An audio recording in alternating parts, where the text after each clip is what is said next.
The very last shot we did was the shot of Midge on the couch when Gordon Ford says, "May I present the magnificent, the magical, the marvelous Mrs. Maisel." I got so nervous.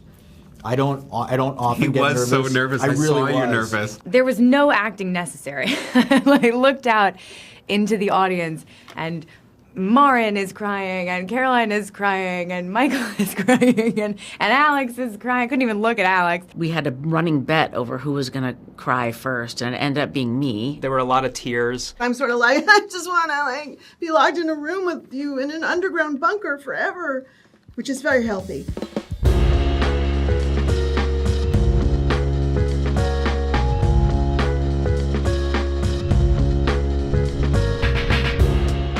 I'm Amy Sherman-Palladino, and this is... I am Daniel Palladino. We are not related. No, we are. We're completely related. And we're the benevolent dictators behind the marvelous Mrs. Maisel. Hello, I'm Rachel Brosnahan, and I play Midge Maisel. I'm Donna Zukovska, the costume designer for the marvelous Mrs. Maisel. I'm M. David Mullen, ASC, the director of photography of The Marvelous Mrs. Maisel ever since the original pilot. And we're talking about the final episode of the final season of the show.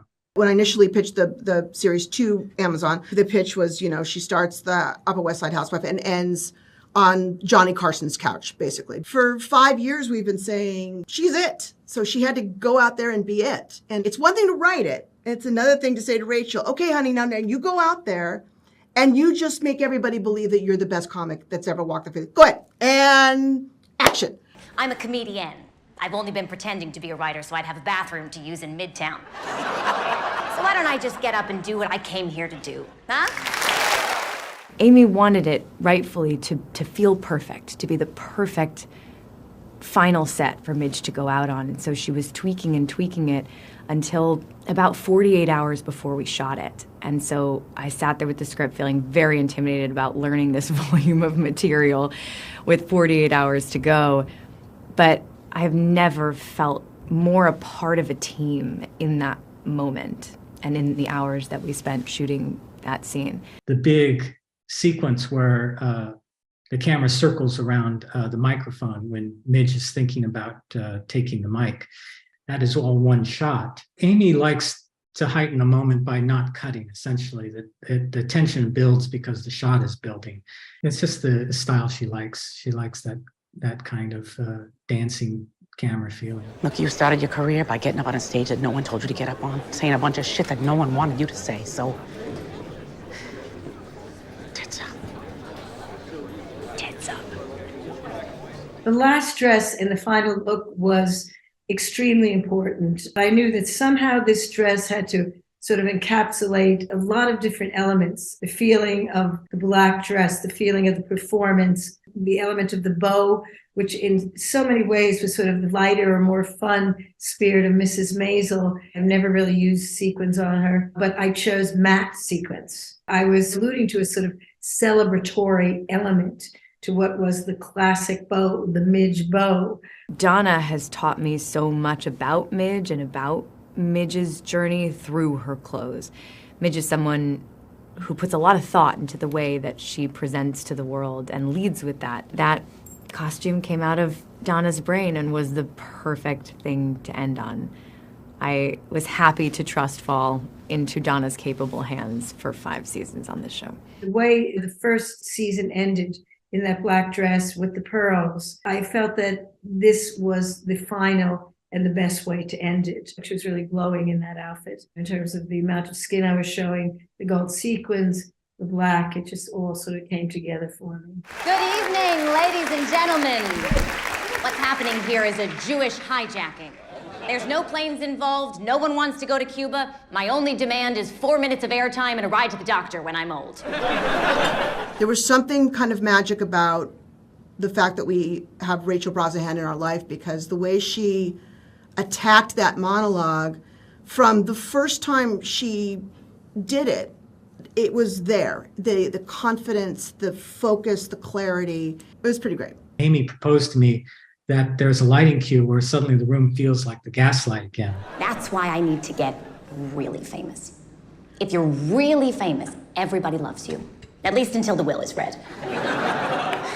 The way the gaslight was lit was tungsten lights all dimmed to like 50%, so they had kind of a golden color to them. I had to haze the Gordon Ford studio, which is normally not hazed, because by the time she gets into a stand-up, when the lights dim, there has to be haze in the air to see the shafts of light. I had to rig extra lights, and because it's a 360, they had to be cued in a circle so that it always stayed backlit. So as I started front on her, as soon as I start to come sideways, a light fades up that's a side backlight, but you can't see it fade up. It has to already be on by the time you see it. And then we see another one, and it's already queued up, but as we pan off that first light, it's going out, so that as I end up on her back, it's not hitting her back in some funny way. So it took a lot of timing to get these lights to be on the moment we see them, and then turn off again the moment they were off camera. And so the very last shot we did was the shot of Midge on the couch when Gordon Ford says, you know, the marvelous Mrs. Maisel. You were toying with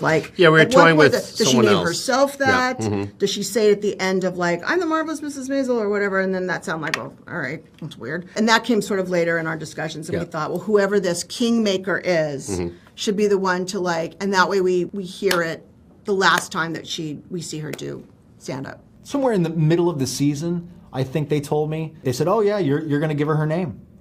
And I was like, what do you mean? They're like, oh, you'll see. And then I read the script, and they dropped the scripts on us, maybe a day or two before we get to table read it. And to see how it played out, I got so nervous. I don't often get nervous. He was so nervous. I really saw you was. nervous. I didn't want to blow it, and I knew it was going to be the last thing that we shot of the entire series. And to get to be there and to do that and to sort of, to share that moment with Rachel and the entire cast, I felt honored to be invited into the family. I will say that I did go, I would say, maybe 4 more times, because I just didn't. And then finally it's like, well, what on earth, what else are they going to do? We just kept going, and I kept wondering if there was something wrong or if she wasn't getting what she needed. And then later someone was just like, I just don't think she was quite ready to let go. They call cut on the last take of the last shot of the last episode, and for a second everyone just kind of looks around at each other, and then it's sort of like, I guess that's it. It's not like you sort of feel like it's like, and that's a cut, and it's like, nope, because no one wants to say goodbye. There was champagne and confetti coming from the ceiling and music, and we were all hugging each other and crying, and I was crying, I was. And all of a sudden, fireworks start going For like off. 45 minutes. Like a real-life fireworks show. I can't imagine what everybody on like the east side of Manhattan was thinking, like, what the hell is happening over there? I checked Reddit the next day, and people were pissed. I think we're actually really hopeful that the cast watch it, and that because a lot of them don't watch themselves ever. Rachel, it was so important to us that they feel like their journey was worth it. That they were like, well, I think that character got a nice send-off, and I think that's where it would have gone, and I think that like that was, so I think we would really love them to feel like, good, bad, indifferent, sad or not sad, that they feel like, well, this was a very satisfying creative endeavor, and that this character that I created and I have lived with all these years ended in a very interesting, good place. So that's that. And if that doesn't happen, and I'm sure Alex will let us know immediately if she feels differently. It was really special because we got to close out the chapter together with almost every part of the family and almost everyone who had been there on the show over multiple seasons. And so we got to land the plane together, have our big feelings together, and say goodbye to this thing that has changed all of our lives. It was the perfect way to end. Thank you and good night.